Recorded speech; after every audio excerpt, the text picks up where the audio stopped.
Have you ever eaten something where the texture just completely blows your mind? It's a feeling that hits all the right notes, a deep, savory flavor, all wrapped up in this unbelievably chewy package. Well, today, we are diving deep into the soul of Korean street food, tteokbokki. But here's the thing, it isn't just about the taste. The real magic of tteokbokki is in the bite, that mouthfeel, that incredible chew. So that's what we're here to figure out. What is it about this specific texture that makes it so addictive? Let's get into it. In Korea, they have a word for this exact feeling, and chewy doesn't even begin to cover it. The word is Jjon-deuk. And that one word, it captures this entire world of texture that's considered the absolute gold standard. It's the key to everything. Okay, so let's kick things off with the science. We're going to decode the actual physics and chemistry behind that perfect bite. We're going to unravel the mystery of what makes this texture feel so incredibly good. See, Jjon-deuk isn't just a word, it's a feeling. It describes something that's dense and elastic, that kind of fights back just a little bit when you bite down, before it gives in this really slow, satisfying way.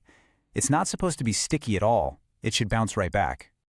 Now here's where it gets really fascinating. Down at the molecular level, it all comes down to a special kind of starch called amylopectin. So you know how regular rice gets fluffy? That's thanks to amylose, which has these straight, linear chains. But amylopectin, it's different. It has this wild, branched, almost tree-like structure. And when you heat it, all those branches get tangled up into this amazing, elastic web. And that is where that signature bounce comes from. But the chemistry? That's only half the story. The physical process is just as important. See, traditional rice cakes are pounded, and I mean pounded, not just steamed. This incredible force gets rid of all the tiny air bubbles, creating this super dense, non-porous structure. This gives it what scientists call solid-state elasticity, a really substantial chew that is a world away from something airy like bread. So, we've got the science down, but how in the world did this food go from being an exclusive dish for the elite to a global street food icon? Well, its history is a pretty wild ride, from the palace gates all the way to the bustling streets of Seoul. For centuries, believe it or not, tteokbokki was this savory soy-based dish that you'd only find served to royalty. But after the Korean War, everything changed. In 1953, a little happy accident introduced the spicy red sauce we all know and love today. By the 70s, it was the ultimate comfort food for everyone. And now? Now it's in its viral era, constantly being reinvented. And this comparison right here really says it all. I mean, look at that. On the left, the original Gungjung Tteokbokki, so refined, colorful, savory.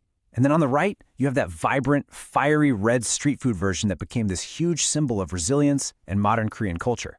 What an incredible evolution. The legend of modern tteokbokki is just a perfect story of accidental genius. The story goes that Grandma Ma Bok Rim in Seoul's Sindong-dong neighborhood was working and accidentally dropped a rice cake into some spicy sauce. And when she tried it, she realized this combination was way more addictive than the old-school version. And just like that, a street food icon was born. And that one happy accident basically created a whole new culinary canvas. Today, tteokbokki isn't just one dish. It's become this amazing base for endless creativity. So let's look at 3 iconic flavors that you absolutely have to know. First up, you've got the undisputed classic, the original spicy tteokbokki. This is the soul of Korean street food, right here. It's got that perfect, addictive balance of sweetness from sugar or corn syrup, and then this deep, fermented heat from Gochujang chili paste. This is the benchmark. This is the OG. Then, we have the viral superstar, Rosé Tteokbokki. This is such a great example of Korea's new tro, or new retro culture. It takes that classic spicy base and just mellows it out with heavy cream, and people often throw in bacon and sausage. The result is this luxurious, velvety, and wildly popular dish that literally broke the internet in Korea. And last but not least, we have to pay our respects to the original.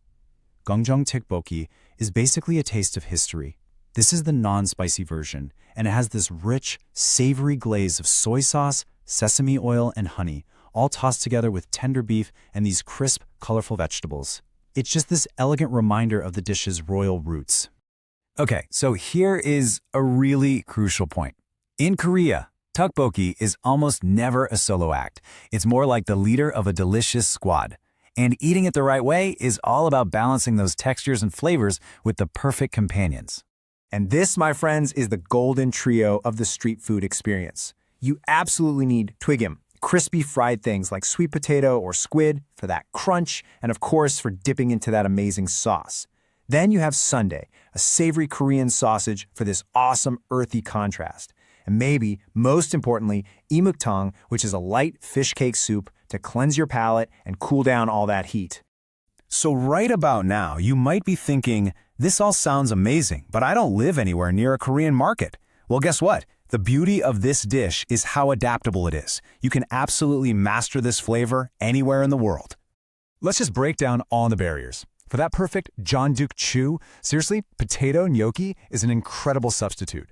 It holds onto the sauce so well and gives you a really similar texture. Don't have any gochujang? No worries. A mix of tomato paste for that body, cayenne for the heat, soy sauce for umami, and a little honey for sweetness will get you remarkably close to the real thing.